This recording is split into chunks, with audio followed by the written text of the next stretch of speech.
আমিন। এই সিলসিলা দরবার শরীফের 3 দিন ব্যাপী ইসালে সব মাহফিলে আপনাকে আমাকে হাজির করে আল্লাহর ওলির নেক সোহবতে থেকে মহান তাবারক ওয়া তাআলার দরবারে জীবনের গুনার জন্য ক্ষমা চাওয়া, খালেস দিলে তওবা করা, তারই সাথে সাথে হযরত পীর সাহেব হুজুর কেবলার মূল্যবান নসিহত, উলামায়ে কেরামের কোরআন সুন্নাহর আলোচনা শুনে তথানুযায়ী নিজের জীবনকে একটি আমলি জিন্দেগি গঠন করার যে দৃঢ় মন মানসিকতা আল্লাহ পাক রব্বুল আলামিন তৈরি করে দিলেন। এজন্য আসুন আমরা সকল অবনীত চিত্তে হৃদয়ের সবটুকুন আবেগ অনুভূতিকে উজাড় করে ইমানের তেজে তেজিয়ান হয়ে মহান তাবারক ওয়া তাআলার দরবারে কালেমাতুশ শুকর আদায় করে বলুন আলহামদুলিল্লাহ। আমরা এই মাহফিলে অংশগ্রহণ করতে পেরে সকলে খুশি না বেজার? যে যত বেশি খুশি আছেন তত জোরে আওয়াজ করে বলেন আলহামদুলিল্লাহ। নারায়ে তাকবীর। সরসিনা দরবার শরীফ আমির হিজবুল্লাহ হযরত পীর সাহেব হুজুর কেবলা, নারায়ে তাকবীর। মুহতারাম হাজিরিন, আল্লাহর ওলিদের সংস্পর্শে আসলে মানুষ আল্লাহওয়ালা হয়। তাদের সংস্পর্শে থাকাটা এটা বরকতময় একটা সময়, বরকতময় একটা মুহূর্ত হতে পারে। এই খানিক সময় সোহবতের কারণে আল্লাহ পাক রব্বুল আলামিন আপনার আমার জীবনের মোড় ঘুরিয়ে দিতে পারেন। হযরত ইব্রাহিম ইবনে আদমের মাকতুবাতের ভিতরে এসেছে, উনি বলেছেন যে আমি একবার স্বপ্নে দেখলাম যে কিছু ফেরেশতারা তাদের কাঁধে বহন করে কি যেন নিয়ে যাচ্ছে। তো আমি জিজ্ঞেস করলাম যে তোমাদের কাঁধে ওগুলো কি? জবাবে তারা বলল যে আমাদের কাঁধের উপরে কিছু ডায়েরি আছে এবং আমাদের হাতে কিছু কলম আছে। বলা হলো এই ডায়েরি এবং কলম দিয়ে তোমরা কি করো? জবাব আসলো যে আল্লাহর পক্ষ থেকে আমরা আদিষ্ট হয়েছি, তাম পৃথিবীটা আমরা ভ্রমণ করি, আর আল্লাহর পছন্দনীয় বান্দা যারা আছে, আল্লাহর নেককার বান্দা যারা আছে, আল্লাহর ওলি যারা আছে, তাদের নাম আমরা ডায়েরিভুক্ত করি। তো ইব্রাহিম ইবনে আদম তিনি বললেন যে আমি জিজ্ঞেস করলাম, আচ্ছা ইতিপূর্বে তোমরা যেই নামগুলো সংরক্ষণ করেছো, এই ডায়েরির ভিতরে যে নামগুলো লিস্টভুক্ত করেছো, ডায়েরিভুক্ত করেছো, এই নামের তালিকার ভিতরে আমি অধম ইব্রাহিম ইবনে আদমের নামটা কি আছে? জবাব আসলো না, তোমার নাম এখানে নাই, তোমার নামটা আসে নাই। তো ইব্রাহিম ইবনে আদম বললেন, তখন আমি তাদের দিকে তাকায়া মিসকে হাসি দিয়ে বললাম যে আমার ওখানে নাম ওখানে নাই, এতে আমার দুঃখ নাই, আমার কষ্ট নাই। তবে আমি তোমাদেরকে সাক্ষী রেখে একটা কথা বলতেছি, তোমরা যে সমস্ত নামগুলোকে ডায়েরিভুক্ত করেছো, আল্লাহর ওলিদের নামগুলোকে লিস্টভুক্ত করেছো, আল্লাহর পছন্দনীয় বান্দাদের নামগুলো তালিকাভুক্ত করেছো, ওই তালিকায় যত আল্লাহর ওলিদের নাম আছে আমি প্রত্যেককে ভালোবাসি, প্রত্যেককে আমি সম্মান করি। ইব্রাহিম ইবনে আদম বলেন, কিছুক্ষণের মধ্যেই গায়েবী একটা আওয়াজ আমি শুনতে পাইলাম, নির্দেশ আসলো তোমরা লেখা বন্ধ করো, যে পর্যন্ত লেখছো এই পর্যন্তই থাকো, লেখা বন্ধ করো, আবার নতুন করে নাম লেখা শুরু করো। নাম লিখতে গিয়ে সবার আগে ইব্রাহিম ইবনে আদমের নামটা বসায়া দাও। একটু জোরে বলা যাবে না সুবহানাল্লাহ? সবার আগে তার নামটা বসায়া দাও। তার মানে হচ্ছে এই, আল্লাহ ওয়ালাদেরকে ভালোবাসা, আল্লাহর বন্ধুদের সঙ্গে থাকা, তাদের সাথে মহব্বত সম্পর্ক রাখা, এটাও আল্লাহ পাক রব্বুল আলামিনের কাছে পছন্দনীয় একটা ইবাদত। কি ভাই কথা বলেন, ঠিক না ভাই? ঠিক। এতে আল্লাহ ভালোবাসেন। আমরা এই ময়দানে যারা এসেছি অবশ্যই আমরা সরসিনা দরবার শরীফকে মহব্বত করি, ভালোবাসি, শুধু একটা কারণে। বানিয়ে সরসিনা আল্লামা শাহ সুফি নেসারউদ্দিন আহমদ রহমতুল্লাহ আলাইহ, মুজাদ্দিদে জামান কুতুবুল আলম শাহ সুফি আবু জাফর মোহাম্মদ সালেহ রহমতুল্লাহ আলাইহ, বাহরে শরিয়ত মুজাদ্দিদ জামান শাহ মোহাম্মদ মুহিবুল্লাহ সাহেব রহমতুল্লাহ আলাইহ, তাদেরকে যারা আমরা দেখেছি, তাদের আমল, তাদের চলন বলন, লেবাস পোশাক এবং তাদের যেই ত্যাগ, আল্লাহর সন্তুষ্টির জন্য তাদের যে সাধনা, এই সাধনার কারণে আমরা এতটুকু বুঝেছি এই সমস্ত মানুষগুলো আল্লাহর কাছে খুব প্রিয় হয়ে আছেন, যে কারণে তাদের কাছে রুহানি খোরাক আমরা পাচ্ছি, আত্মার খোরাক পাচ্ছি। এই বিশ্বাসে এই সারসিনা দরবার শরীফকে আমরা ভালোবাসি, মহব্বত করি, পছন্দ করি। কথা বলেন ঠিক না বেঠিক? এই কারণে আমরা এই দরবারে ছুটে আসি, কারণ এখানে আত্মার খোরাক মিলে, রুহের খোরাক মিলে। আমার ভূমিকা আমি দীর্ঘ করব না। হযরত পীর সাহেব হুজুর কেবলা আমাকে নির্দেশ করেছেন অল্প সময় কিছু আলোচনা করার জন্য। আল্লাহ যদি তৌফিক দান করেন আমি কিছু আলোচনা করব বলে আমি আশা করি। তো আমাকে একটা আলোচ্য বিষয় দেওয়া হয়েছে, যেই বিষয়টা বর্তমান সময়ে বিদায়ের পথে। সেই বিষয়টা হলো ইসলামের একটা মৌলিক বিষয়, পর্দা সংক্রান্ত, নারীর পর্দা। মোহতারাম হাজিরিন, ইসলামের যতগুলো মৌলিক দিক আছে, নামাজ, রোজা, হজ, যাকাত, এর পাশাপাশি ইসলামে আরও একটা বিধান যেটার নাম হলো পর্দা। ইসলামের এই বিধানগুলো বিভিন্ন সময়ের সাথে সম্পৃক্ত রয়েছে। যেমন আপনি যদি নামাজ বলেন, দৈনিক 5 ওয়াক্ত আল্লাহ পাক রব্বুল আলামিন নামাজকে ফরজ করেছেন। ইন্নাস সালাতা কানাত আলাল মুমিনিনা কিতাবাম মাওকুতা। নিশ্চয়ই আল্লাহ বান্দার উপরে নামাজকে ফরজ করেছেন একটা নির্দিষ্ট সময়ের সাথে। 24 ঘন্টায় আমরা 5 ওয়াক্ত নামাজ আদায় করি। কি ভাই কথা বলেন ঠিক না বেঠে? তাহলে নামাজের ফরজ সীমা 5 ওয়াক্ত, যেটা আমরা এই দিনের শুরু থেকে নিয়ে সন্ধ্যা পর্যন্ত 24 ঘন্টার ভিতরে একটা ওক্তের সাথে সীমাবদ্ধতা আছে। রোজা যদি বলেন, বছরে 1 মাস রোজা রাখা ফরজ রমজান মাসে। আপনি যদি যাকাতের ধরেন তাহলে দেখবেন বছরে 1 বার যাকাত দেওয়া ফরজ। হজ ফরজ জীবনে 1 বার। কিন্তু পর্দা এমন একটি বিধান, এইটা হলো 24 ঘন্টা, প্রত্যেকটা মুহূর্ত এবং সেকেন্ডের সাথে সম্পৃক্ত। অন্যান্য ইবাদত বন্দেগীর একটা কাজা আছে, কিন্তু পর্দার কোনো কাজা নাই। পর্দার একমাত্র কাজা হলো তওবা। পর্দার একমাত্র কাজা কি বলেন? কি সবাই তো বললেন না? ভাই, পর্দার একমাত্র কাজা কি বলেন? তওবা। এছাড়া অন্য ইবাদত বন্দেগী ছুটে গেলে সেটার কাজা আছে, কিন্তু পর্দার যদি কোনো ব্যক্তি লঙ্ঘন করে তাহলে এর একমাত্র বিধান হলো আল্লাহর দরবারে খালেস দিলে তওবা করতে হবে যে আল্লাহ আমি ভুল করেছি, অন্যায় করেছি, জীবনে এই কাজটি আর কখনোই করব না। এজন্য পর্দার গুরুত্ব ইসলামের শরীয়তে অনেক বেশি আরোপ করা হয়েছে। কিন্তু দুঃখের সাথে, আফসোসের সাথে বলতে হয়, পর্দা করা পুরুষ এবং নারী উভয়ের জন্যই ফরজ। এই ফরজ বিধান দিয়েছেন কে? সবাই তো বললেন না, একটু জোর আওয়াজ করে বলেন, এই ফরজ বিধান দিয়েছেন কে? আল্লাহ। নারী এবং পুরুষের জন্য ফরজ। বিশেষ করে নারী জাতিদের ব্যাপারে আল্লাহ পাক রব্বুল আলামিন পবিত্র কোরআনুল কারীমে বহুবার সতর্ক আরোপ করেছেন পর্দার ব্যাপারে। কিন্তু দুঃখের সাথে বলতে হয়, সমাজের কিছু বুদ্ধিজীবী, সমাজের কিছু মানুষ আজকে এই পর্দাকে সামনে রেখে ইসলামকে তারা ছোট করার চেষ্টা করতেছে। তাদের মধ্য থেকে এমনও কথা বের হয়ে আসছে যে পর্দা নামক বিধানের মাধ্যমে নারীদের অধিকার লঙ্ঘন করা হয়েছে। কি নাউজুবিল্লাহ আসতে বললেন? আর একটু জোরে আওয়াজ করে বলেন। নারীদের উপরে পর্দা ফরজ করা হয়েছে, এটা আল্লাহর বিধান, কিন্তু তারা বলতেছে এর দ্বারা নারীদের অধিকার লঙ্ঘন করা হচ্ছে।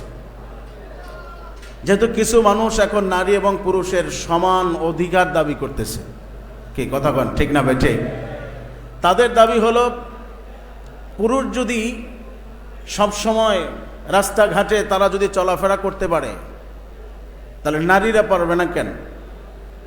এক্ষেত্রে নারীদের অধিকারকে হরণ করা হয়েছে। কিন্তু মহতারাম হাজিরিন, ভালো করে বুঝেন, পর্দার মাধ্যমে নারীদের অধিকার লঙ্ঘন করা হয়েছে না নারীদের মর্যাদা বাড়ানো হয়েছে? কি আওয়াজটা ছোট হয়ে গেছে? একটু জোরে বলেন। তাদের অধিকার হরণ করা হয়েছে না তাদের মর্যাদা বলন্দ করা হয়েছে? তাদের মর্যাদা বাড়ানো হয়েছে। নারী জাতি হলো স্বর্ণের মতো। স্বর্ণ যেরকম দামি, তারাও সেরকম দামি।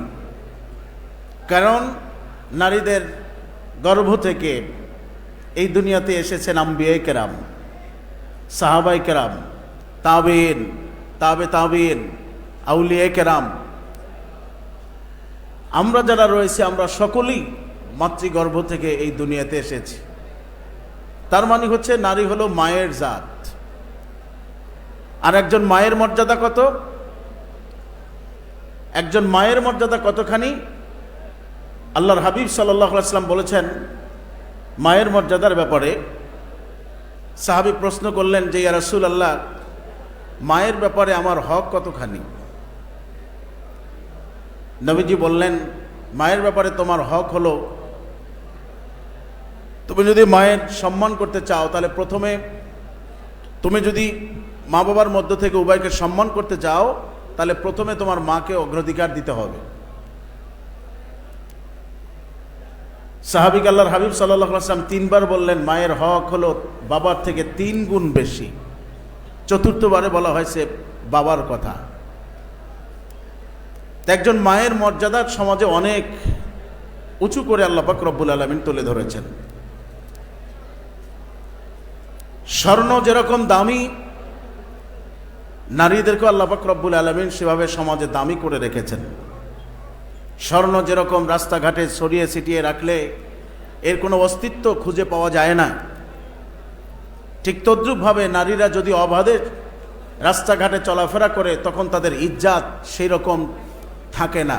মানুষ তাদের ইজ্জাত নিয়ে টানাটানি করে।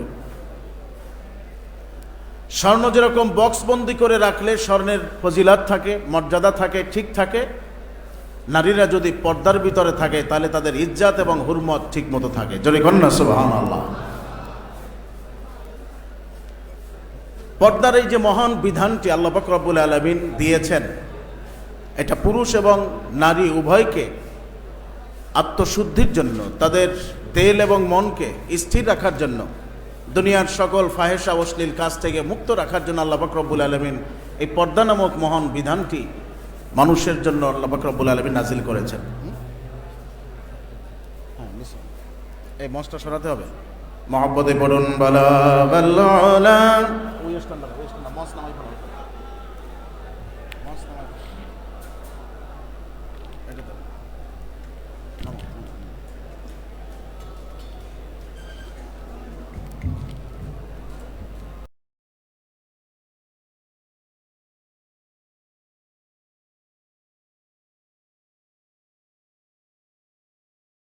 মোহতারাম হাজিরিন, তো যে কথাটি বলতেছিলাম, পর্দার বিধানটি আল্লাহ পাক রব্বুল আলামিন কেন নাজিল করলেন, এর মূল কারণটা কি ছিল? আমরা সাইয়েদনা হযরত ওমর ইবনুল খাত্তাব রাদিয়াল্লাহু তাআলার নাম শুনেছি। হযরত ওমর রাদিয়াল্লাহু তাআলার নাম জানে না এরকম মুসলমান মনে হয় সমাজে খুব কমই আছে। কি কথা বলেন, ঠিক না বেঠে? কি আমরা কি সবাই হযরত ওমর রাদিয়াল্লাহু তাআলার নাম জানি না? ইসলামের দ্বিতীয় খলিফা যিনি, সাইয়েদনা হযরত ওমর ইবনুল খাত্তাব রাদিয়াল্লাহু তাআলা আনহু, উনি নিজে বর্ণনা করেছেন। হাদিসটি বুখারী শরীফের ভিতরে আছে, মুসলিম শরীফের মধ্যেও আছে। মুত্তাফাকুন আলাইহি riwayate হাদিসটি বর্ণিত হয়েছে।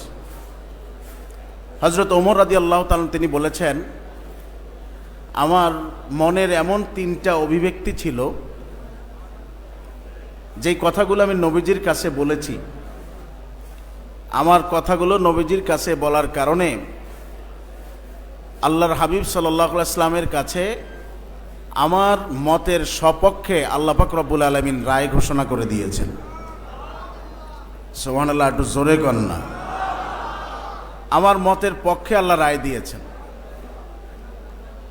আলোচনা দীর্ঘ হবে, আমি এজন্য সম্পূর্ণগুলো বলবো না। এই 3টার ভিতরে একটা হলো পর্দা সংক্রান্ত ব্যাপারে। যখন পর্দা ইসলামী শরিয়াতে আসে নাই, পর্দার বিধান আল্লাহ নাজিল করেন নাই। সাইয়েদনা হযরত ওমর ইবনুল খাত্তাব রাদিয়াল্লাহু তাআলার বর্ণনা এসেছে, তখন আল্লাহর হাবিব সাল্লাল্লাহু আলাইহি ওয়াসাল্লাম দ্বীনের দাওয়াত যখন দিতেন মানুষকে, সাহাবায়ে কিরাম নবীজির সামনে বসা থাকতো, নও মুসলিমরা থাকতেন, মুনাফিকরা থাকতো, কাফেররা থাকতো, পথিকরা থাকতো। নবীজি তালিম দিচ্ছেন, আর এমত অবস্থায় নবীজির ডানে এবং বামে তার রমণীগণ, অর্থাৎ আমাদের আম্মাজান, তারা ডানে এবং বামে বসা থাকতেন, নবীজির স্ত্রীগণ বসা থাকতেন। আজকে সমাজে এক ধরনের ভাই আছে, নবীকে বড় ভাই দাবি করে। কাটু জোরে কন্যা নাউজুবিল্লাহ। অথচ পবিত্র কোরআনুল কারীম আল্লাহ পাক রব্বুল আলামিন বলছেন, আন নাবিয়্যু আওলা বিল মুমিনিনা মিন আনফুসিহিম ওয়া আজওয়াজুহু উম্মাহাতুহুম। নবী হচ্ছেন মুমিনদের কাছে তাদের নিজেদের জানের চাইতেও বেশি প্রিয়। ওয়া আজওয়াজুহু উম্মাহাতুহুম, আর নবীজির স্ত্রীগণ হচ্ছে উম্মতের মা। আল্লাহ পাক রব্বুল আলামিন বললেন নবীর স্ত্রীগণ হচ্ছে উম্মতের মা। তা নবীর স্ত্রীগণ যদি উম্মতের মা হয়, সম্পর্কের দিক থেকে নবীজি কি বড় ভাই হয় না বাবা হয়? কিন্তু আওয়াজটা ছোট হয়ে গেছে, একটু জোরে বলেন না। বড় ভাই হয় না বাবা হয়? বাবা তুল্য, পিতৃতুল্য হয়। কিন্তু অথচ ওনরা নবীজিকে বড় ভাই দাবি করে বসে আছে। নাউজুবিল্লাহ মিন যালিক। আল্লাহর হাবিব সাল্লাল্লাহু আলাইহি ওয়াসাল্লামের স্ত্রীগণ নবীজির ডানে বামে বসা থাকতেন।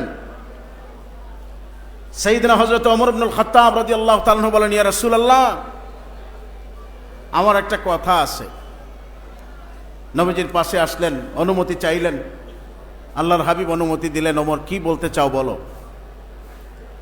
হযরত ওমর ইবনুল খাত্তাব রাদিয়াল্লাহু তাআলা নবীজির কাছে এসে কানে কানে বললেন, ইয়া রাসূলুল্লাহ, আপনি দ্বীনের তালিম দিচ্ছেন, আমরা বসা আছি, নও মুসলিমরা আছে, মুনাফিকরা আছে, কাফেররা আছে, পথিকরা আছে, এমত অবস্থায় আপনার ডানে বামে আপনার স্ত্রীগণও রয়েছে।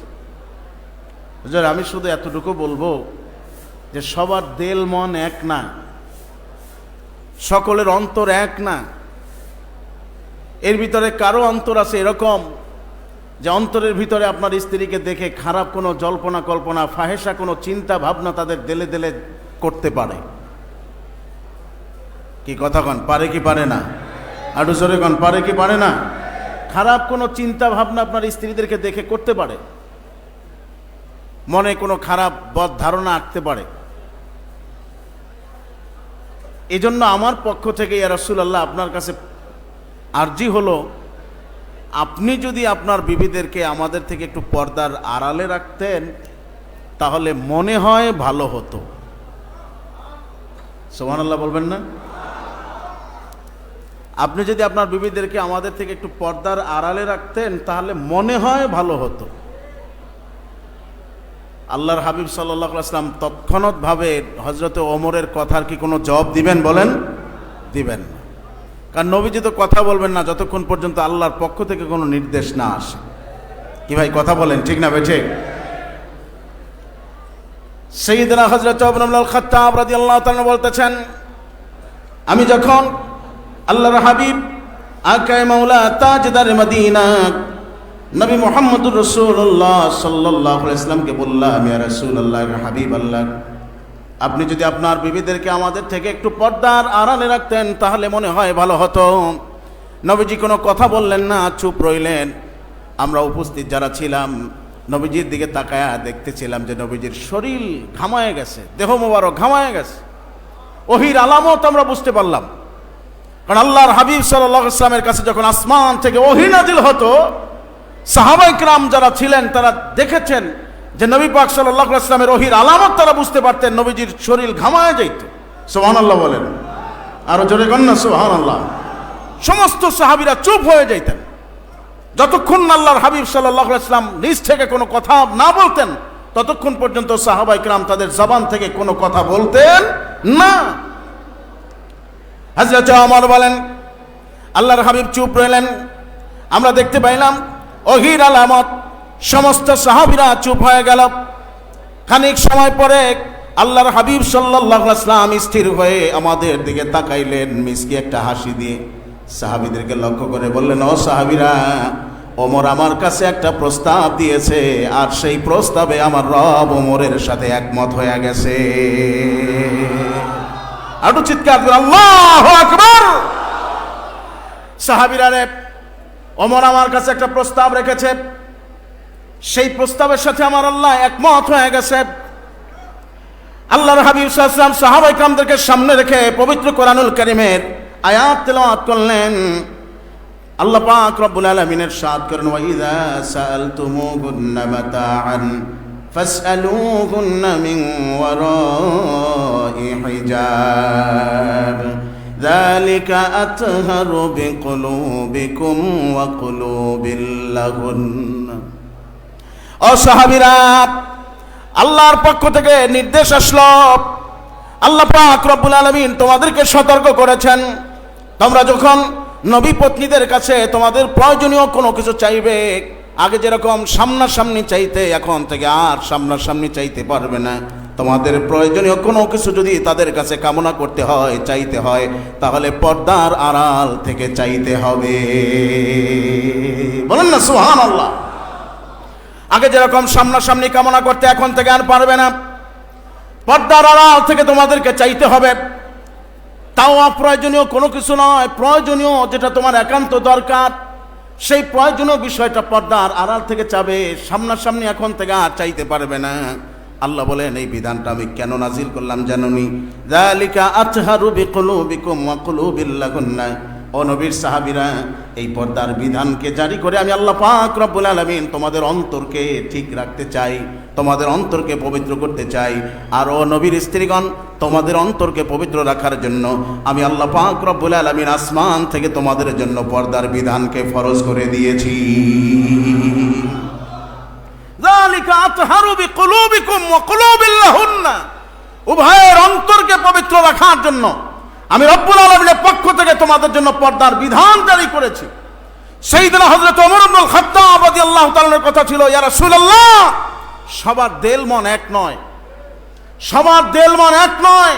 আল্লাহ পাক রব্বুল আলামিন আয়াত নাজিল করলেন, দিলকে ঠিক রাখার জন্য বিধান হলো পর্দা। চিৎকার দিয়ে বলেন আল্লাহু আকবার। কিন্তু অত্যন্ত দুঃখ লাগে, আফসোস লাগে, বর্তমান সময়ে কিছু ভাইরা আছে, তারা বলতে চায় আমরা নারী পুরুষ এক জায়গায় বসে অফিস আদালত কোর্ট কাছারি হাট বাজার খাওয়া দাওয়া করলে কি হবে, আমাদের দিল ঠিক আছে। কি কথা কন না? এরকম বলনেওয়ালা লোক সমাজে আছে না নাই? আর একটু জোরে বলতে হবে, আছে না নাই? হুজুরদের অন্তর ঠিক নাই বিদায় এই সমস্ত পর্দার কথা বলে, পর্দার ওয়াজ করে, পর্দার নসিহত করে। আমাদের অন্তর ঠিক আছে, আমাদের ভিতরে এই ধরনের কোনো চিন্তা ভাবনা নাই। আমি আপনাদের খেদমতে জানতে চাই, নবীজি এই দুনিয়াতে যত নবী আল্লাহ পাক রব্বুল আলামিন পাঠিয়েছেন, তাদের পরই মর্যাদা হলো সাহাবায়ে কেরামের। সাহাবায়ে কেরামের চাইতে পবিত্র দেলওয়ালা, নবীদের পরে সাহাবায়ে কেরামের চাইতে পবিত্র দেলওয়ালা, পরিশুদ্ধ মনওয়ালা, তাকওয়াবান, পরহেজগারওয়ালা লোক এই পৃথিবীতে দ্বিতীয় কেউ কি ছিল? আছে? আসবে? নবীর স্ত্রীদের চাইতে কি ভালো মনওয়ালা কোনো নারী আছে? সেই সময় ছিল, ভবিষ্যতে আসবে। তাই তাদের দিল এবং মনের ব্যাপারে আল্লাহ পাক রব্বুল আলামিন বলছেন, দিল এবং মনকে ঠিক রাখার জন্য আমি বিধান জারি করলাম পর্দা। পর্দার সিস্টেম আল্লাহ, বিধানকে আল্লাহ জারি করে দিলেন। কিন্তু বর্তমান সময়ে যারা বলে যে আমরা পর্দা না করলে কি হইবে, আমাদের দিল ঠিক আছে, আমি মনে করি এদের চাইতে মিথ্যাবাদী, ধোঁকাবাজ, প্রতারক পৃথিবীতে দ্বিতীয় আর কেউ নাই। কথা বলেন ঠিক না ঠিক? এরা সমাজকে কুলুষিত করতেছে, মানুষকে ধোঁকা দিচ্ছে, ঈমান নিয়ে, মানুষের মন নিয়ে, মানুষের দিলটাকে নষ্ট করার জন্য এই সমস্ত বাজে মন্তব্যগুলো তারা করতেছে। কথা বলেন ঠিক না ঠিক? ভাইরা আমার, ভালো করে বুঝেন, প্রথম পর্দার আয়াত নাজিল হলো এটা, ওয়া ইযা সাআলতুমুহুন্না মাতাআন ফাসআলুহুন্না মিন ওয়ারাই হিজাব যালিকা আতহারু বিকুলুবিকুম ওয়া কুলুবিল্লাহুন্না। এটা আল্লাহ পাক রব্বুল আলামিনের পক্ষ থেকে প্রথম পর্দার বিধান। এরপরে আল্লাহ পাক রব্বুল আলামিন মুমিনদেরকে নির্দেশ করলেন, কুল লিল মুমিনিনা ইয়াগুদ্দু মিন আবসারিহিম ওয়া ইয়াহফাযু ফুরুজাহুম যালিকা আযকা লাহুম ইন্নাল্লাহা খাবীরুম বিমা ইয়াসনাউন ওয়া কুল লিল মুমিনাতি ইয়াগুদ্দুনা মিন আবসারিহিন্না ওয়াহফাজনা ফুরুজাহুন্না ওয়ালা ইউবদিনা যিনাতাহুন্না ইল্লা মা যাহারা মিনহা। মুমিনদেরকে আল্লাহ পাক রব্বুল আলামিন নির্দেশ দিলেন, ও মুমিনরা, তোমরা তোমাদের চোখকে নিম্নগামী করো, লজ্জাস্থানকে হেফাজত করো। যালিকা আযকা লাকুম, তোমাদের চোখকে সংবরণ করা, লজ্জাস্থানকে হেফাজত করা, তোমাদের অন্তরকে পবিত্র করার জন্য, আত্মাকে পবিত্র করার জন্য আমার পক্ষ থেকে অধিকতর একটি বিষয়। জোরে কন্যা সুবহানাল্লাহ।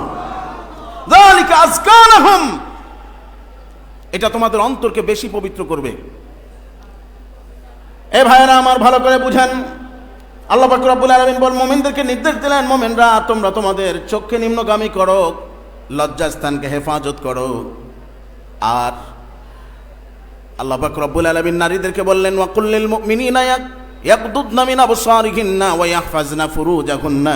হে নারীরা, তোমরাও তোমাদের চক্ষুকে নিম্নগামী করো, লজ্জাস্থানকে হেফাজত করো। ওয়ালা ইউবদিনা যিনাতাহুন্না ইল্লা মা যাহারা মিনহা, আর তোমাদের জিনাতকে মানুষের সামনে প্রকাশ করিও না, তোমাদের জিনাত সমূহ মানুষকে দেখায়ও না, পরপুরুষকে দেখায়ও না। এটা মহান রবের পক্ষ থেকে নারীদের উপর আল্লাহ পাক রব্বুল আলামিন নির্দেশ দিয়েছেন। ওয়ালা ইউবদিনা যিনাতাহুন্না এর ব্যাখ্যার ভিতরে আসছে, আল্লাহ পাক রব্বুল আলামিন নারীদেরকে যে বললেন ওয়ালা ইউবদিনা যিনাতাহুন্না, ও নারীরা তোমরা তোমাদের জিনাত সমূহকে প্রকাশ করিও না। রাইসুল ফুকাহা হযরত আব্দুল্লাহ ইবনে মাসউদ রাদিয়াল্লাহু তাআলা তিনি বলেছেন, আল্লাহ পাক রব্বুল আলামিনের পক্ষ থেকে নির্দেশ যে দেওয়া হয়েছে তোমরা তোমাদের জিনাতগুলো প্রকাশ করিও না। উনি ব্যাখ্যা করেছেন, জিনাত মানে হলো নারীদের সৌন্দর্য পরিধানের স্থানসমূহ। নারীরা সৌন্দর্য পরিধান করে নাকে, কানে, গলায়, হাতে, পায়ে, মাথায়। কথা বলেন ঠিক না বে ঠিক? নাকে নাকফুল দেয়, কানে কানের দুল দেয়, গলায় হার দেয়, মাথায় টিকলি পরে, হাতে চুড়ি দেয়, পায়ে নুপুর পরে, হাতের নখে এবং পায়ের নখে তারা মেহেদি লাগায়। তার মানে হচ্ছে যে সমস্ত জায়গায় নারীরা সৌন্দর্য পরিধান করে, আল্লাহ পাক রব্বুল আলামিনের পক্ষ থেকে নির্দেশ হলো ওই জায়গাগুলো মানুষকে দেখাতে পারবে না। নিজের শরীর তো নাই, সতর দেখাতে পারবে না। এবং আমার সতরের পরিমাণ সম্পর্কে আসছে, পুরুষের সতর হলো নাভির নিচ থেকে হাঁটুর নিচ পর্যন্ত, এটা হলো পুরুষের সতর। আর একজন নারীর সতর হলো পুরা দেহ, মাথা থেকে পায়ের তালু পর্যন্ত পুরোটাই সতরের অন্তর্ভুক্ত। শুধুমাত্র চেহারা, দুই হাতের কবজি, দুই পায়ের পাতা ব্যতীত বাকিটা সবই হলো নারীর সতর। এটা কোনো পরপুরুষকে দেখানো যাবে? আরো জোরে বলেন, যাবে? এরপরে নারীরা আরো একটা আল্লাহ পাক রব্বুল আলামিন বললেন, ওয়ালা ইউবদিনা যিনাতাহুন্না, তোমরা যখন ঘরের বাহিরে বের হবে কিংবা পরপুরুষের সামনে যাবে তখন তোমরা জিনাতকেও দেখাতে পারবে না, জিনাতকে গোপন রাখতে হবে। তোমাদের সৌন্দর্য যে সমস্ত জায়গায় পরিধান করো এই জায়গাগুলো দেখানো যাবে না। বর্তমান সময়ে কিছু মুফাসসির বের হয়েছে, তারা ঘুরে ঘুরে মানুষদেরকে বুঝায় যে নারীরা তাদের চেহারা খোলা রাখতে পারবে, হাতের কবজি খোলা রাখতে পারবে, পায়ের পাতা খোলা রাখতে পারবে, নারীরা তাদের চেহারাকে খোলা রাখতে পারবে। এই তাফসীর করে মানুষদেরকে আজকে বোঝানো হচ্ছে। আমি জানতে চাই, নারীরা কি তাদের চেহারা খোলা রাখতে পারবে? কে আসতে বলেন কেন? জোরে কোন পারবে? আরো জোরে বলেন, পারবে? পারবে না। তারা উদ্ধৃতি দেয় তাফসীরের, হযরত আব্দুল্লাহ ইবনে আব্বাস রাদিয়াল্লাহু তাআলা থেকে একটা মত এসেছে যে ওয়ালা ইউবদিনা যিনাতাহুন্না ইল্লা মা যাহারা মিনহা।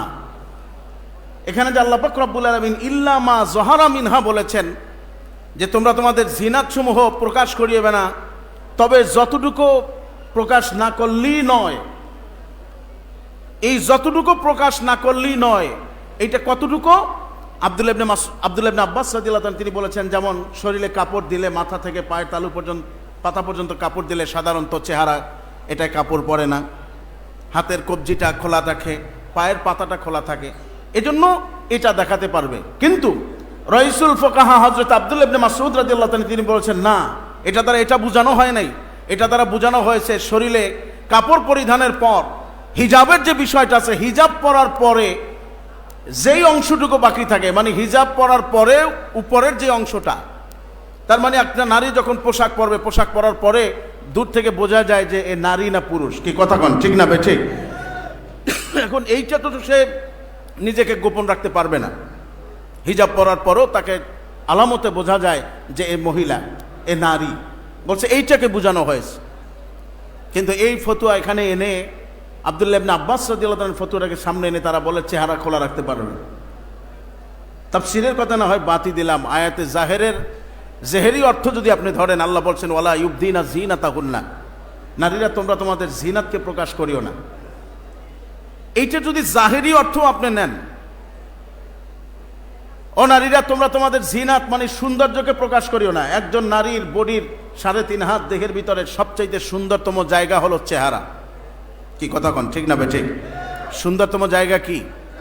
কি সবাই তো বললেন, একটু জোরে কন না, কি বলেন? চেহারা হলো সুন্দরতম জায়গা। আশা করি এই জায়গায় এমন একজনও নাই যে বলতে পারবে যে আমরা আমাদের বিবিদেরকে বিবাহ করেছি তাদের হাত পা দেখে। সবাই বলবে আমরা চেহারা দেখে বিবাহ করেছি। কি কথা কন, ঠিক না বেঠিক? কি দেখে বিবাহ করছি বলেন? চেহারা দেখা। তাই যদি চেহারা দেখে বিবাহ করে থাকি তাহলে বোঝা যায় দেহের সবচাইতে আকৃষ্টতম, সবচাইতে উত্তম জায়গা হলো কোনটা বলেন? চেহারা। তা আল্লাহ বলছেন ওয়ালা ইউবদিনা জিনাতাহুন্না, জিনাতকে প্রকাশ করিও না। তাহলে জিনাতের মধ্যে সর্বপ্রথম আসে কোনটা বলেন? কি জোরে কন না, সর্বপ্রথম আসে কি? তার মানে কি চেহারাকে ঢাকতে হবে কি হবে না বলেন? এ ভাই জোরে কন না, হবে কি হবে না? চেহারা ঢাকতে হবে। নাম্বার 1 দেহের পর্দা। দ্বিতীয় নম্বরে আল্লাহ পাক রব্বুল আলামিন আয়াতের শুরুতে বলেছেন চোখের একটা পর্দা আছে। কি কথা কন না, আছে না নাই? এ ভাই জোরে কন না, চোখের একটা পর্দা আছে না নাই? চোখের একটা পর্দা আছে। এজন্য আল্লাহ পাক রব্বুল আলামিন বলেছেন কুল্লিল মুমিনিনা ইয়াগুদ্দু মিন আবসারিহিম, মুমিনরা তোমাদের চোখকে নিম্নগামী করো, চোখকে নিম্নগামী করো। এটা হলো চোখের পর্দা। হযরত আলী রাদিয়াল্লাহু তাআলা আনহু নবীজিকে জিজ্ঞেস করলেন, ইয়া রাসূলুল্লাহ, হে হাবিবাল্লাহ, নজরুল ফুজা, হঠাৎ দৃষ্টি সম্পর্কে আপনি কি বলেন? আপনি তো চোখকে নিম্নগামী করতে বললেন, আল্লাহর নির্দেশ আমাদেরকে জানিয়ে দিলেন, কিন্তু আমরা রাস্তাঘাটে চলতে গিয়ে হঠাৎ যদি অপরিচিত নারীদের দিকে আমাদের নজর পড়ে যায়, চোখের নজর পড়ে যায়, দৃষ্টি পড়ে যায়, তখন আমরা কি করব? এই হঠাৎ দৃষ্টির বিধানটা কি? আল্লাহর হাবিব সাল্লাল্লাহু আলাইহি ওয়াসাল্লাম বললেন, আলী রে, প্রথম নজরটা আল্লাহ ক্ষমা করে দিবেন। অনিচ্ছার সত্ত্বেও যদি তোমার প্রথম নজরটা কোনো বেগানা নারীর দিকে পড়ে যায় তাহলে এইটা আল্লাহ পাক রব্বুল আলামিন ক্ষমা করবেন, কিন্তু দ্বিতীয়বার থেকে যতবার তুমি নজর করবে প্রতি নজরের বিনিময়ে এক একটা করে কবিরা গুনাহ তোমার হয়ে যাবে। তার মানে চোখের একটা পর্দা আছে। কথা কন আছে না নাই? আর একটু জোরে বলেন, আছে না নাই? চোখের একটা পর্দা আছে। চোখের পর্দা, দিলের পর্দা, আর আগে পাইলাম অন্তরের পর্দা, আত্মার পর্দা। তিনটা জিনিসের পর্দা, বডির পর্দা, চোখের পর্দা, আত্মার পর্দা। তার মানে তিনটাই পর্দার ভিতরে শামিল, সবটাই পর্দা একজন নারীর জন্য কিংবা একজন পুরুষের জন্য। কথা কোন ঠিক না বেঠিক? এরপর আল্লাহ পাক রব্বুল আলামিন আবার আয়াত নাজিল করলেন, ও নারীরা, ওয়াকরনা ফি বুয়ুতিকুন্না ওয়ালা তাবাররাজনা তাবাররুজাল জাহিলিয়াতিল উলা, নারীরা তোমরা তোমাদের ঘরের ভিতরে অবস্থান করো, জাহিলি যুগে রমণীদের মতো তোমরা সাজসজ্জা অবস্থায় বাহিরে বের হয়ো না। এই বিধানটা আল্লাহ পাক রব্বুল আলামিন নারীদের ব্যাপারে বললেন। নারীদের মূল জায়গা হলো ঘর, মূল জায়গা হলো ঘরের প্রকোষ্ঠ, তারা সেখানে অবস্থান করবে।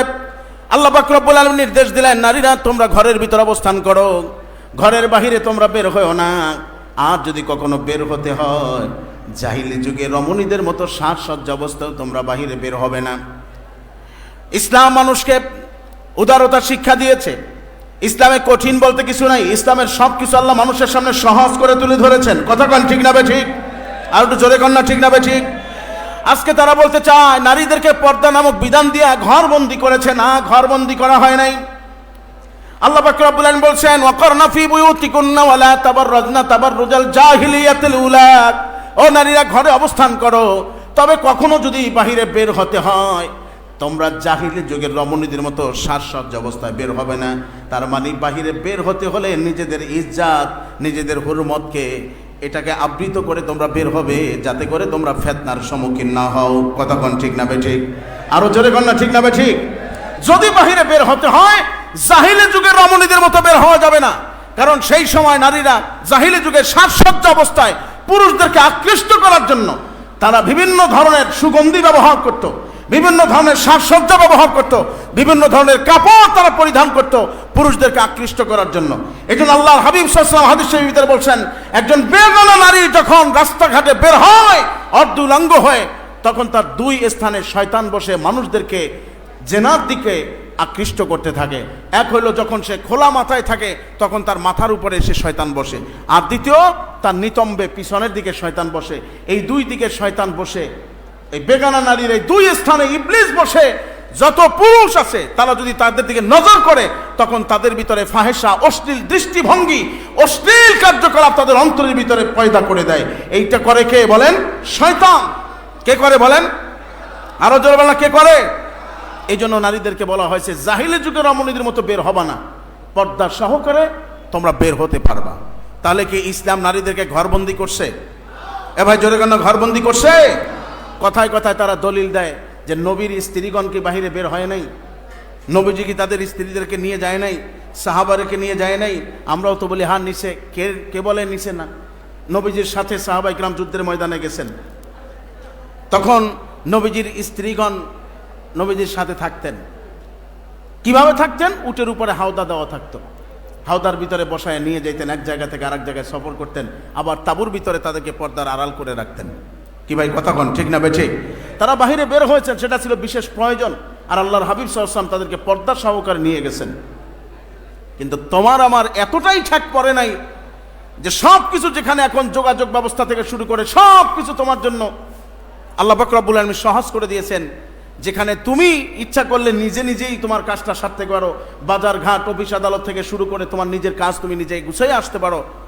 তুমি ইচ্ছা করলে একদিনের ভিতরে বাড়িতে যাওয়া আসা করতে পারো। সেখানে তোমার বিবিকে সঙ্গে করে নিয়ে ফুর্তি করা, এদিক সেদিক ঘোরাঘুরি করা, বেপরদিকে অবস্থায় চলাফেরা করা, এই বৈধতা তোমাকে ইসলামী শরিয়াত দেয়? আরো জোরে বলেন, দেয় নাই? তবে হ্যাঁ, যদি প্রয়োজনে বের হতে হয় পর্দা সহকারে তুমি বের হতে পারবে।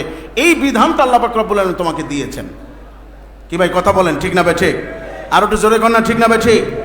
পর্দা করলে মানুষের একদিকে অন্তর পবিত্র থাকে, দেল পবিত্র থাকে, কলবটা সতেজ থাকে। নারীরাও যদি পর্দা করে তাদের মর্যাদা, তাদের ইজ্জত আল্লাহ পাক রব্বুল আলামিন বাড়ায় দেয়। একজন পর্দানশীল নারী যদি কখন আল্লাহ পাক রব্বুল আলামিনের দরবারে প্রার্থনা করে, প্রার্থনা করতে দেরি রব্বুল আলামিন তার দোয়া কবুল করতে দেরি করেন না। জোরে করেন না সুবহানাল্লাহ? আর একটু জোরে আওয়াজ করে বলেন না সুবহানাল্লাহ? আসলে পর্দার বিষয়টাই হলো তাকওয়ার বিষয়। কিসের বিষয় বলেন? একটু জোরে করেন না, কি? আরো জোরে বলেন না, কি? তাকওয়ার বিষয়। যার তাকওয়া আছে, যার পরহেজগারি আছে, যে আল্লাহকে ভয় করে, আল্লাহ পাক রব্বুল আলামিন তার জন্য এই বিধানটা পালন করা সহজ করে দেন। এটা জোরে কন্যা সুবহানাল্লাহ। যে মনে করে যেটা আমার উপরে চাপায় দেওয়া হয়েছে তার জন্য বহু কঠিন হয়ে যায়, কিন্তু যে তাকওয়ার পথ ধরে তার জন্য এটা সহজ করে দেন কে বলেন? আর একটু জোরে বলেন, সহজ করে দেন কে? আজকে যেই দরবারে আমরা এসেছি, এই দরবারে পর্দা আছে না নাই? কি আসতে বলেন, হাত উঁচু করে জোরে আওয়াজ করে বলেন না ভাই, পর্দা আছে না নাই? এই দরবারে পর্দার ব্যাপারে এতটা সতর্ক করা হয়েছে। আপনি দেখবেন শাহ সুফি আবু জাফর মোহাম্মদ সালেহ রহমতুল্লাহর জীবনী পড়েন, সেই জীবনের ভিতরে আপনি পেয়ে যাবেন হুজুর একবার সফরে গেলেন কোথাও। মাহফিল শেষে যখন বিশ্রাম নিলেন ভোরবেলা, একজন ব্যক্তি রুমালে পেঁচায় আর ছোট্ট একটা কন্যা সন্তানকে নিয়ে আসলো হুজুরের কাছ থেকে, একটু দোয়া নিবে বলে চলে আসলো। হুজুর তাকে থামায়া দিলেন, থামো, তুমি যাকে নিয়ে আসছো সে কি ছেলে না মেয়ে?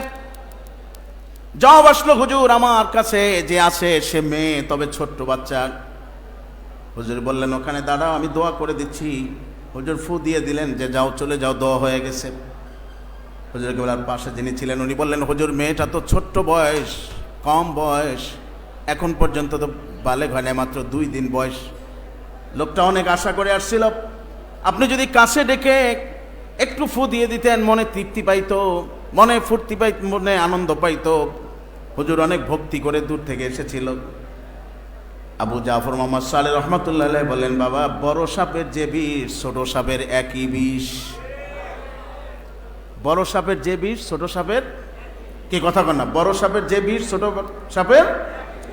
আপনাদের মনে হয়তো অনেকের এই প্রশ্ন উদয় হইতে পারে, যেমন আমরা হযরত পীর সাহেব হুজুর কেবলার সাথে, মরহুম হুজুর কেবলার সাথে, বর্তমান হযরত পীর সাহেব হুজুর কেবলার সাথে, এর আগে তো দাদা হুজুর কেবলা রহমতুল্লাহ, বড় আব্বা হুজুর রহমতুল্লাহ আলাই, তাদের সাথে যারা সফর করেছেন কিংবা তাদের ভক্ত অনুরাগী আপনারা যারা আছেন, আপনারা দেখেছেন শর্ষিনা দরবার শরীফ তো দূরের কথা, বাহিরেও যখন প্রোগ্রাম হয় এই প্রোগ্রামগুলোকে ছোট্ট কোনো মেয়ে ছেলে প্যান্ডেলের ভিতর আসতে দেওয়া হয়? কি আসতে বলেন কেন, জোরে কর না। আপনারা কি কখনো দেখেছেন? আমরা বহুবার সতর্ক করি, হুজুর কেবলা সতর্ক করেন যে প্যান্ডেলের ভিতরে কোনো ছোট্ট মেয়ে ছেলে আসবে না। এটা কেন করা হয়? এখানে একটা তাকওয়ার বিষয় রয়েছে, এখানে একটা তাকওয়ার বিষয় রয়েছে। তাকওয়ার বিষয়টা কি? যদিও সে ছোট, এখন পর্যন্ত বুঝ হয় নাই, বালেগ হয় নাই, তার সাথে শরীয়ত দেখা করা জায়েজ করেছে যতক্ষণ না পর্যন্ত সে বালেগ হবে। কিন্তু সাধারণত ছোট্ট মেয়ে বাচ্চারা, মেয়েরা সাধারণত তাদের হয় তার মায়ের চেহারা পায়, মায়ের নমুনা পায় চেহারায়, অথবা খালা, অথবা ফুফু, অথবা দাদি, অথবা নানি। কি কথা কন, ঠিক না ঠিক? এদের চেহারার রূপটা বেশি পেয়ে থাকে, মা, খালা, ফুফু, দাদি, নানি, এদের চেহারাটা বেশি এসে থাকে। যদিও সে ছোট্ট 2 বছরের হোক, 3 বছরের হোক, আপনার সামনে যখনই আসবে, আমার সামনে যখনই আসবে, কিংবা কোনো মানুষের সামনে যখনই যাবে, ওই ছোট্ট ফুটফুটে মেয়েটাকে দেখে তার মনের ভিতরে এই ধরনের একটা চিন্তা আসতে পারে, মেয়েটা হয়তোবা তার মায়ের মতো হয়েছে, অথবা খালার মতো হয়েছে, অথবা দাদির মতো হয়েছে, অথবা নানির মতো হয়েছে। কি কথা কন, ঠিক না ঠিক? আর জোরে কন না, ঠিক না ঠিক? তাহলে একটা নজরে তার দিলটা কোন দিকে ঘুরে নিয়ে যেতে পারে। হ্যাঁ, আপনি বলতে পারেন যে এত গভীরভাবে আপনি চিন্তা করেন না কেন, করেন কেন, এত গভীরে যান কেন, সহজ করে বলেন না।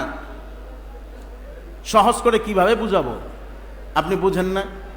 ইবলিসের একটা কাজ আছে, এই কাজটা শুধুমাত্র আম্বিয়ে কেরাম যারা ছিলেন তাদেরকে আল্লাহ পাক রব্বুল আলামিন হেফাজত করেছেন। আল্লাহর হাবিব সাল্লাল্লাহু আলাইহি ওয়াসাল্লাম সাহাবায়ে কেরামদেরকে বললেন, ও সাহাবীরা, শয়তান মানুষের শিরায় শিরায় চলে, ইন্নাশ শাইতানা ইয়াজরি মিনকুম মাজরাদ দাম, শিরায় শিরায় চলে। নবীজি বললেন, প্রত্যেক মানুষের সাথে এক একটা করে শয়তান আছে। সাহাবী মাঠ থেকে দাঁড়ায় গেলেন, আল্লাহর হাবিবকে বললেন, ইয়া রাসূলুল্লাহ, হাবিবাল্লাহ, ও মিনকা ইয়া রাসূলুল্লাহ, হুজুর আপনি তো বলেছেন প্রত্যেক মানুষের সাথে এক একটা শয়তান আছে, হুজুর আপনার সাথেও কি আছে? নবীজি বললেন, হ্যাঁ আমার সাথেও আছে, তবে সে মুসলমান হয়ে গেছে। কি সুবহানাল্লাহ, আসতে বলেন, জোরে কর না। আল্লাহর হাবিব সাল্লাল্লাহু আলাইহি ওয়াসাল্লামের সাথে যে ছিল সে মুসলমান হয়ে গেছে। নবীজি বলেন, সে আমাকে খারাপ কোনো বুদ্ধি দেয় না, সে আমার অনুগামী হয়ে গেছে, সে আমার ইতাআত করে, আমি যা বলি সে তাই করে। সুবহানাল্লাহ বলবেন না? নবীজির সাথে যিনি ছিলেন তিনি নবীজির অনুগামী হয়ে গেছে। আপনার আমার সাথে যে আছে সে কি আপনার আমার অনুগামী হয়েছে? সে তো আল্লাহর দরবারে বলে আসে, লা উকুবিয়ান্নাহুম আজমাইন, আমি তারে ধোঁকা দেব, ডান থেকে দেব, বাম থেকে দেব, সামনে থেকে দেব, পিছন দিক থেকে দেব। সে মুত্তাকি হলো, সে মুমিন হলো, তাকে আমি ছাড়বো না, ধোঁকা আমি দিতেই থাকবো। তাকে আমি ওয়াসওয়াসা দিয়ে তার ঈমান আমি হরণ করব, তার তাকওয়া পরহেজগারিতে আমি ঘাটতি ফেলাইয়া দেব, তার ইবাদতে আমি কমতি এনে দিব, তাকে দুনিয়া থেকে বেঈমান বানায় তোমার দরবারে হাজির করব, আমি ওয়াদা করলাম। ইবলিস আল্লাহর দরবারে প্রতিজ্ঞা করেছে, আর আল্লাহ পাক রব্বুল আলামিন ইবলিসের এই কথার কারণে বলছে, আমার বান্দা অপরাধ করবে, গুনাহ করবে, যাই করবে, করার পরে সে যদি আমার দরবারে ক্ষমা চায়, আমি আল্লাহ প্রস্তুত আছি তাকে মাফ করে দিব। আর জোরে কন না সুবহানাল্লাহ। সেই ইবলিস তো আর বসে নাই, সে তো আপনার মনের ভিতরে ওয়াসওয়াসা দিতেই পারে। আল্লাযী ইউওয়াসওয়িসু ফি সুদুরিন নাস মিনাল জিন্নাতি ওয়ান নাস। শয়তানের কাজ হলো মানুষের দিলের ভিতরে সন্দেহ সৃষ্টি করে দেওয়া। কি ভাই কথা বলেন, ঠিক না ভাই ঠিক? কি সৃষ্টি করে দেওয়া বলেন? সন্দেহ সৃষ্টি করে দেওয়া, এটাই তার কাজ। সে পুরুষের থেকে হোক, অথবা সে মানুষের মধ্যে থেকে হোক, অথবা জিনদের মধ্যে থেকে হোক। তাহলে শয়তানের কাজ হলো ওয়াসওয়াসা করে ফেলায় দেওয়া। আপনাকে আমাকে যে দিবে না, কিংবা কখন দিবে না, সেটা কি আপনার আমার জানা আছে? কি কথা কন না, জানা আছে?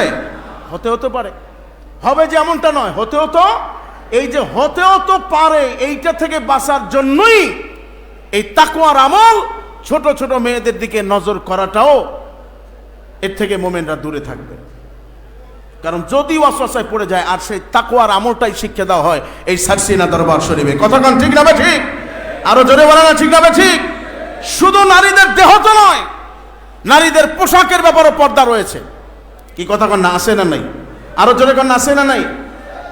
নারীদের পোশাক শুকো দিতে হয় ভিতরে অভ্যন্তরে, ভিন পুরুষদেরকে তাদের পোশাক দেখাতে হয় না, তাতেও অন্তরের ভিতরে সন্দেহান সৃষ্টি হয়। এটা তাকওয়ার খেলাফ।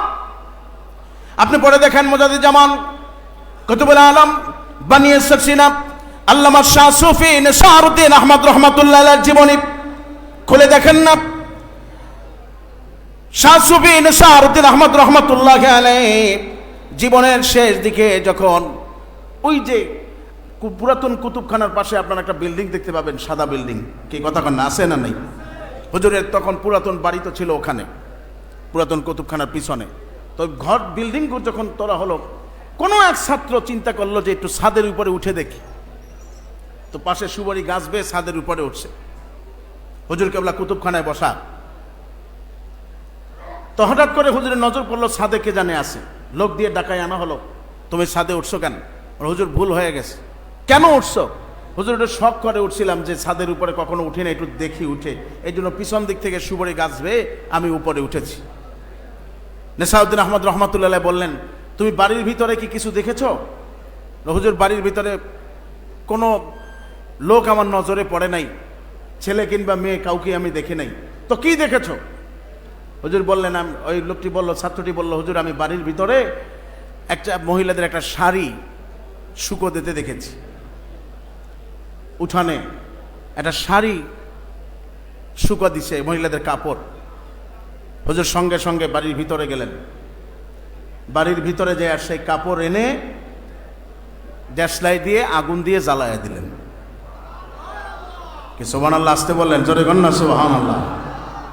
সেই শাড়িটা জ্বালায়া দিছেন হুজুর।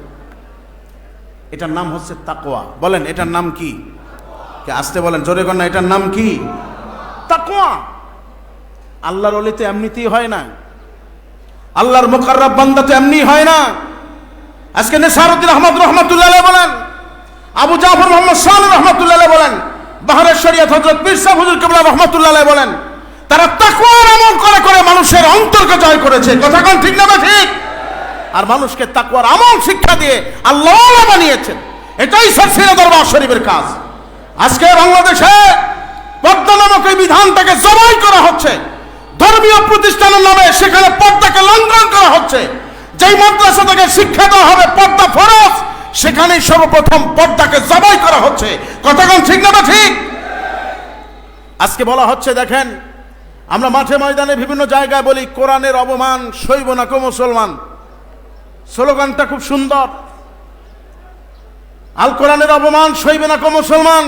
হ্যাঁ, এটাই বাস্তব কথা। আমরা কোরআনের অপমান সইতে পারি না। কি আমরা কি পারি? হাত তুলে জোরে আওয়াজ করে বলেন, আমরা কি পারি? কোরআনের অপমান হোক, এটা কেন চাই? এটা আমরা সইতে পারি না। কিন্তু দুঃখের কথা কি বলবো, কোরআনের অবমাননা তো আমরা নিজেরাই করতেছি। কি কথা কন না কেন? আমরাই তো করতেছি। বলবেন কিভাবে? আমি তো কোরআনকে ধরে চুমু খাই, বুকে লাগাই, বিনা অজুতে আমি ধরি না। কোরআনের উপর আমি গিলাপ লাগাই দিছি, আমি তেলাওয়াত করি। আমি কোরআনের অবমাননা কিভাবে করলাম? আরে ভাই, চিন্তা করে দেখেন, কোরআন শিক্ষার স্থান হলো মাদ্রাসা। কি কথা কোন ঠিক না ঠিক? কোন জায়গায় বলেন? আর জোরে কোন না, কোন জায়গা? মাদ্রাসা হলো কোরআন শিক্ষার স্থান। কিন্তু আপনি একটু কল্পনা করে দেখেন গভীরভাবে, ওস্তাদজি বসে আছে সামনে, এক পাশে বালেগা পুরুষ আর এক পাশে বালেগা নারী বেপরদিগী অবস্থায় বসে আছে পাশাপাশি। ওস্তাদ তাদেরকে সামনে রেখে পড়াচ্ছেন, কুল্লিল মুমিনিনা ইয়াগুদ্দু মিন আবসারিহিম ওয়া কুল্লিল মুমিনাতি ইয়াগুদ্দুনা মিন আবসারিহিন্না। মুমিনরা চোখকে নিম্নগামী করো, ও মুমিনা নারীরা তোমরা তোমাদের চোখকে নিম্নগামী করো। এটা পড়াচ্ছেন বারবার। ওস্তাদ নিজেও তাকাচ্ছেন, ছাত্রীরাও একে অপরকে দেখতেছে। তাহলে কোরআনকে সামনে নিয়ে এটা কি কোরআনের সাথে কৌতুক নয়? বলেন, এটা কি অভিনয় নয়? এটাই প্রকৃত অবমাননা। কথা কোন ঠিক না ঠিক? এর চাইতে বড় প্রতারণা কিছু হতে পারে না। কোরআনকে সামনে রেখে কোরআনের আয়াত পড়ানো হচ্ছে, পর্দার ব্যাপারে সতর্ক করা হচ্ছে, তোমরা তোমাদের চক্ষুকে নিম্নগামী করো, লজ্জাস্থানকে হেফাজত করো। চাই সে পুরুষ হোক, মুমিন হোক অথবা মুমিনা নারী হোক, উভয়কেই এই কথা শিক্ষা দেওয়া হচ্ছে। অথচ সামনে তারা বেগানা অবস্থায়, বেপরদিগী অবস্থায় তারা পাঠদান করছে, হাসাহাসি করতেছে, শিখতেছে, কথাবার্তা বলতেছে। এর চাইতে বড় অবমাননার কি হতে পারে বলেন? আজকে আমরা সেই বিষয়গুলো লক্ষ্য করা দরকার। যদি বলি দিন কায়েম করব, দিন প্রতিষ্ঠা করব, দিন যদি ব্যক্তিগত জীবনে না আসে কখনোই সেটা সমাজে প্রতিষ্ঠা করা যায়। আর একটু জোরে কন্যা যায়। হক্কানি পীর মাশায়েখ শিক্ষা দিয়ে থাকেন, আগে ব্যক্তি জীবন, তারপরে পারিবারিক জীবন, তারপরে সামাজিক জীবন। যেই থিওরিটা আমার আল্লাহ পবিত্র কোরআনে কারিমে দিয়েছেন, কু আনফুসাকুম ওয়া আহলিকুম নারা, নিজে বাঁচো তোমার আহালদেরকে বাঁচাও, এই নির্দেশ কার? এবার একটু হাত তুলে জোরে আওয়াজ করে বলেন, নির্দেশ কার? যতই বলি ইসলাম কায়েম করবো, ইসলাম কায়েম করবো, হবে না তো যতক্ষণ না পর্যন্ত নিজের ঘরে ইসলামকে প্রতিষ্ঠা আপনি না করবেন। হবে না তো। আপনার নিজের ব্যক্তিগত জীবনে নামাজ থেকে শুরু করে ইসলামের মৌলিক বিষয়গুলো এটাকে বাস্তবায়ন করতে হবে। এরপর আপনার ঘরের আহাল যারা আছে, আপনার স্ত্রী, আপনার মেয়ে, আপনার ছেলে, আপনার অধীনস্থ যারা আছে, তাদেরকে ইসলামের মৌলিক বিষয়গুলো সম্পর্কে তালিম দিয়ে তাদেরকে আত্মশুদ্ধি করতে হবে। কি কথা বলেন, ঠিক না ঠিক? এরপর আপনার প্রতিবেশীর কাছে যেতে হবে। কিন্তু নিজের ইসলাম নাই, নিজের আমল নাই, আমি আর একজনের আমলের জন্য অতি উৎসাহী হয়ে দিনের দাওয়াত নিয়ে বের হয়েছি, এই দাওয়াতে কখনো ফায়দা হবে না। কিন্তু আউলিয়া কেরাম, পীর মাশায়েখ, তারা আগে নিজেরা ইসলাহ হয়েছেন, আত্মশুদ্ধি অর্জন করেছেন। আজকে নিসাউদ্দিন আহমদ রহমাতুল্লাহ আলাইহির কথায়, আবু জাহর সালেহ রহমাতুল্লাহ আলাইহির কথায়, পীর মরহুম বাহাদুর সৈয়দ হযরত পীর সাহেব রহমাতুল্লাহ আলাইহির কথায় মানুষ আল্লাহওয়ালা হয়েছে কেন, দিন ইসলামকে ধরেছে কেন, এই আমলগুলো, শরীয়তের আমলগুলো নিয়েছে কেন? কারণ তারা দেখেছে তাদের ব্যক্তিগত জীবনে আমল আছে।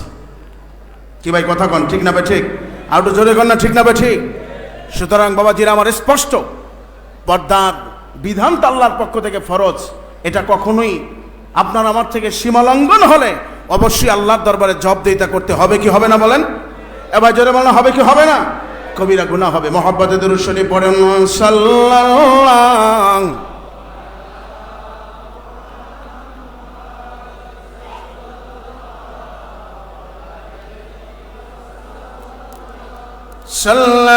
সাল্লাল্লাহু আলা মুহাম্মদ।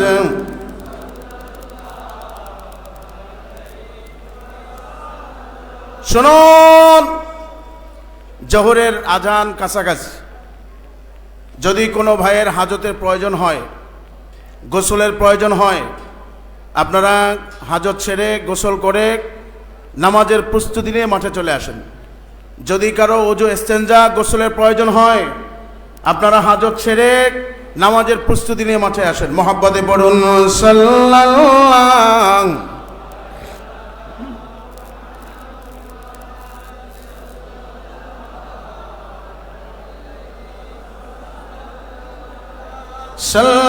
সাল্লাল্লাহু আলা মুহাম্মদ।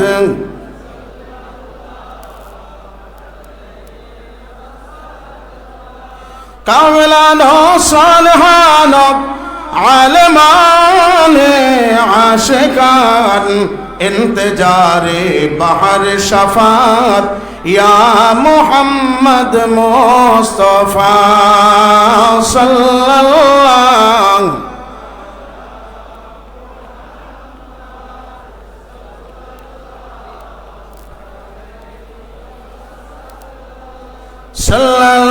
সাল্লাল্লাহু আলা মুহাম্মদ সাল্লাল্লাহু আলাইহি।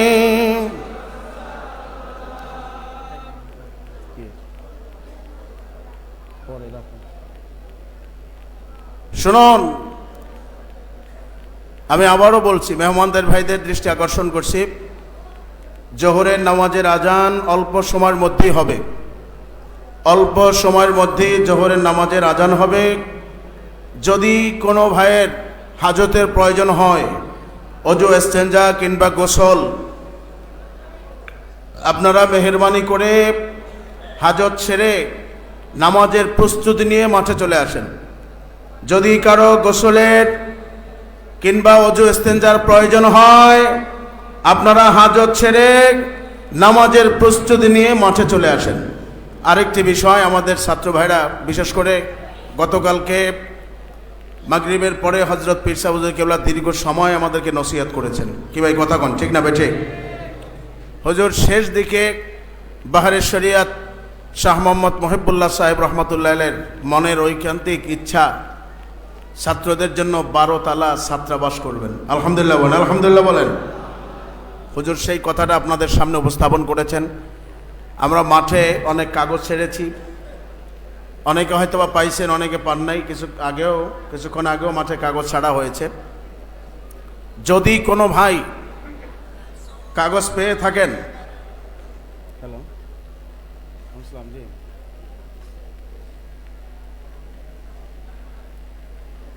জি সব হ্যাঁ ঠিক আছে, ঠিক আছে। অনেকে হয়তো বা সেই কাগজগুলো পেয়েছেন, অনেকে পান নাই। আপনারা একটু মেহেরবানি করে হযরত পীর সাহেব হুজুর কেবলা যেহেতু আমাদেরকে বলেছেন, আমাদের দায়িত্বের জায়গাটা থেকে এখন তো হুজুরে চান নাই, কাজ শুরু হবে, আমরা দিতে থাকবো। কি কথা কোন ঠিক না বেঠিক? আপনি শুধু নাম লিখে, মোবাইল নাম্বার, আপনার ঠিকানাটা লিখে ওখানে ফর্মটা পূর্ণ করে রাখবেন। আমরা ইনশাল্লাহ কিছুক্ষণের মধ্যেই ওইটা আপনাদের কাছ থেকে সংরক্ষণ করব। যদি কেউ কাগজ না পেয়ে থাকেন, পাশ থেকে একটা সাদা কাগজে হলেও আপনি একটু লিখে কি দিতে চান, আপনি এটা লিখে আপনার কাছে জমা রাখবেন।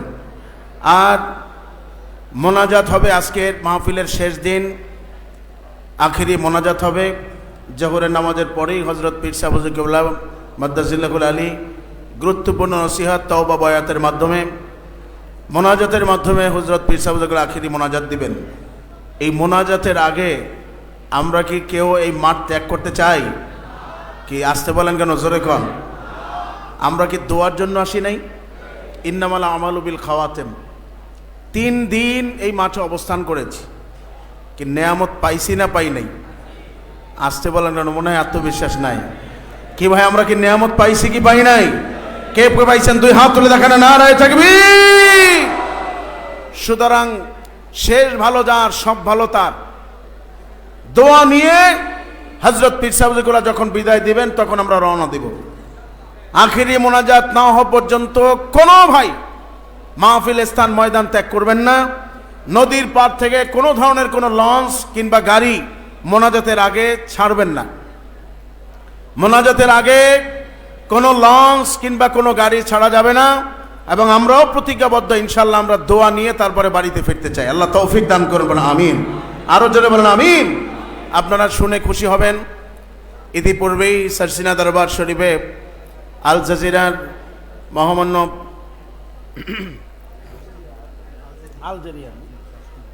আলজেরিয়ার রাষ্ট্রদূত তিনি সারসিনা শরীফে তাশরিফ নিয়েছেন। বলেন আলহামদুলিল্লাহ। কি আসতে বলেন কেন, জোরে করেন আলহামদুলিল্লাহ। সুতরাং মাঠের ভিতরে কাপড় শুকানোর জন্য অনেক রশি টানানো আছে। আমরা ওজোরের কারণে এটা টাঙিয়েছি কাপড় শুকা দেওয়ার জন্য। কিন্তু যেহেতু বাহির থেকে মেহমান আসবে, এই পরিবেশটাকে গুছিয়ে রাখার দায়িত্ব আমাদের আছে না নাই? কতক্ষণ কি জোরে কোন আছে না নাই? সারসিনা দরবার শরীফ সর্বদাই শৃঙ্খলার সাথে, আদবের সাথে আমাদেরকে যে তালিমগুলো দিয়েছেন, আমরা সেই তালিমগুলো আমরা মানি, সেইভাবে আদবের সাথে এই দরবারে আমরা চলাফেরা করি। কি ভাই কথা কন ঠিক না বেঠিক? এই দরবারের পরিবেশটাও অনেক সুন্দর, কোনো ধরনের হট্টগোল হইচই কি আছে বলেন? নাই। এত লক্ষ লক্ষ মানুষ শৃঙ্খলার সাথে তারা সব সময় চলাফেরা করে, আপনারা চলাফেরা করে থাকেন।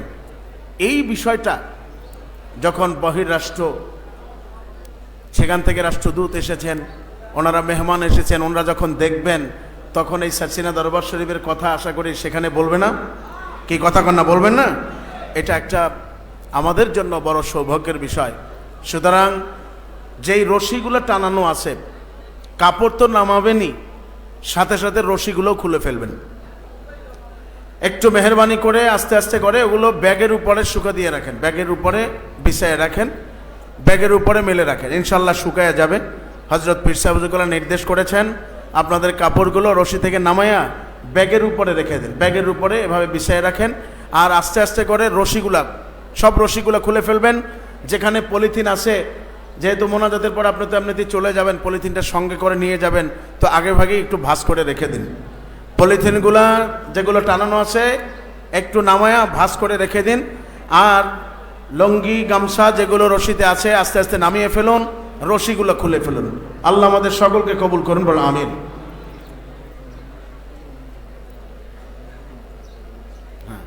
আরেকটি বিষয় হলো এই, যেহেতু আখিরি মোনাজাত হবে, আমাদের প্রত্যেকেরই একটু তাড়া, সবাই চিন্তা করে একটু আগে ভাগে বের হব, কি কথা কন, ঠিক না? যে কারণে দেখা যায় অনেকে আবার চিন্তা করেন গাড়িতে যাইয়া মোনাজাত দেব।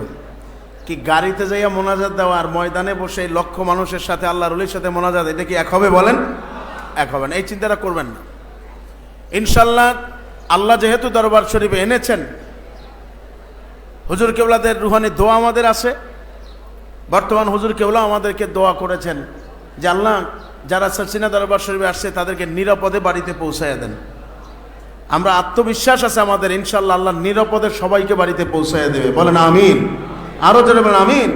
সুতরাং কোনো ধরনের কোনো তাড়াহুড়া করবেন না। নামাজ শেষে দেখা যায় নামাজ সালাম ফিরেলে অনেকে হাঁটাহাঁটি করেন, এই কাজটি করা যাবে না। খাস পরিবারের ছাত্র ভাইরা আগ থেকে প্রস্তুতি নেবেন, মাঝখানে রাস্তা দিয়ে চলাচল মোটেও করা যাবে না। মেহমান যতক্ষণ না পর্যন্ত বিদায় হবেন ততক্ষণ পর্যন্ত আমরা সবাই একটা আদবের দৃষ্টান্ত দিতে চাই। কি আমরা কি রাজি আছি? কি আসতে হয়ে গেছে? আমরা কি রাজি আছি? জোরে বলেন না রাজি আছি। কে কে রাজি আছেন? কে কে কে কে কে কে নারায়ে তাকবীর। সুন্দরভাবে আদবের সাথে আমরা বসা থাকব। বাহির রাষ্ট্র থেকে মেহমান এসেছেন, তারা যেন মনে করেন যে না বাংলাদেশের মানুষগুলো ভদ্র। এটা দেশের জন্য একটা গৌরব, কি কথা কন, ঠিক না বেঠিক? এটা আমাদের দেশের জন্য একটা গৌরব। সুতরাং তারা যেন মনে করেন যে না বাহির থেকে আমরা এসেছি, বাংলাদেশের মানুষগুলো ভদ্র, নম্র, সভ্য, তারা আদবওয়ালা, তারা দেখে যেন প্রশংসা করেন। প্রশংসা করা মানে দোয়া করা, কি কথা কন, ঠিক না বেঠিক? দূর থেকে এসেছেন, তারা আমাদের জন্য দোয়া করে যাবেন। সফররত অবস্থায় দোয়া কবুল হয়। সুতরাং আমি আপনাদের খেদমতে হযরত পীর সাহেব হুজুর করার পক্ষ থেকে এই কথাটা আমি আপনাদের সকলের কাছে পৌঁছে দিতে চাই।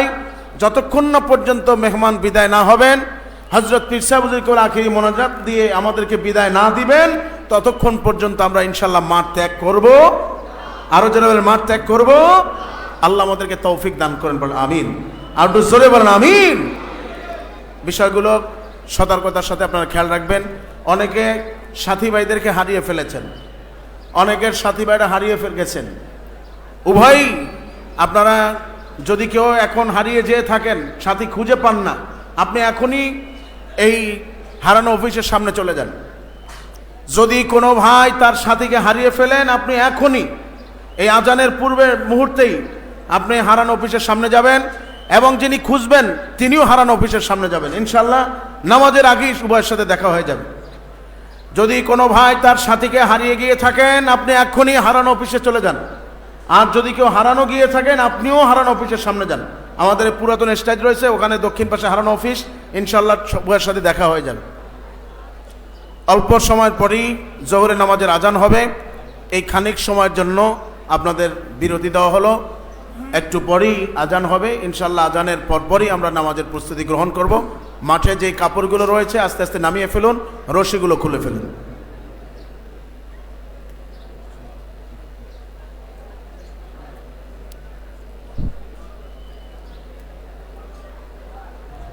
সম্মানিত হাজিরিন,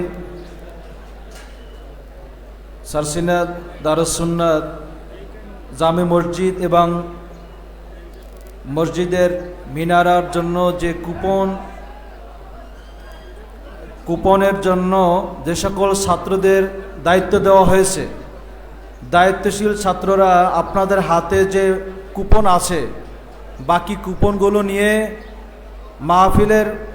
মাহফিল প্যান্ডেলের ভিতরে আমাদের মেহমান ভাইদের কাছে চলে আসুন। আর মেহমান ভাইদের কাছে আরজ, আপনারা আমাদের দায়িত্বশীল ছাত্রদের কাছ থেকে আপনারা একটি করে, কমপক্ষে একটি হলেও আপনারা কুপন সংগ্রহ করবেন। ৫,০০০ টাকা, ১,০০০ টাকা, ৫০০ টাকা, সর্বনিম্ন ১০০ টাকার কুপন আছে। এই মসজিদ মিনারা আমাদের বাহার শরিয়াত শাহ সুফি মোহাম্মদ মুহিবুল্লাহ রহমতুল্লাহ আলাই তার স্বপ্ন এবং সাধনা ছিল, বাস্তবায়ন করে গিয়েছেন, কিন্তু সম্পূর্ণ কাজ সম্পূর্ণ করে যেতে পারেননি। কাজেই আমরা এই মসজিদ এবং মিনারায় সদকা জারিয়ার নিয়তে আমরা আপনারা সকলেই মসজিদ মিনারার সাহায্যের কাজে আপনারা সকলে এগিয়ে আসবেন। আপনারা প্রত্যেকেই একটা করে কুপন সংগ্রহ করবেন, কমপক্ষে 100 টাকার একটি কুপন আপনারা সংগ্রহ করবেন। আর দায়িত্বশীল ছাত্র ভাইরা আপনাদেরকে বলছি, আপনারা আখিরি মোনাজাতের পরপরই আপনাদের কুপনগুলো, যে কুপনগুলো কাটা হয়েছে, এই কর্তৃত কুপনগুলো আমাদের কুতুবখানায় এসে আপনারা জমা দিবেন। দায়িত্বশীল ছাত্রদেরকে বলছি, আপনারা আপনাদের কুপনের কাজ শেষ করে আখিরি মোনাজাতের পরে কুতুবখানায় আপনাদের কুপনের বাকি অংশ নিয়ে আমাদের কুতুবখানায় এসে আপনারা জমা দিবেন। মেহমান ভাইদের কাছে কুপন গেলে আপনারা কুপন সংগ্রহ করবেন।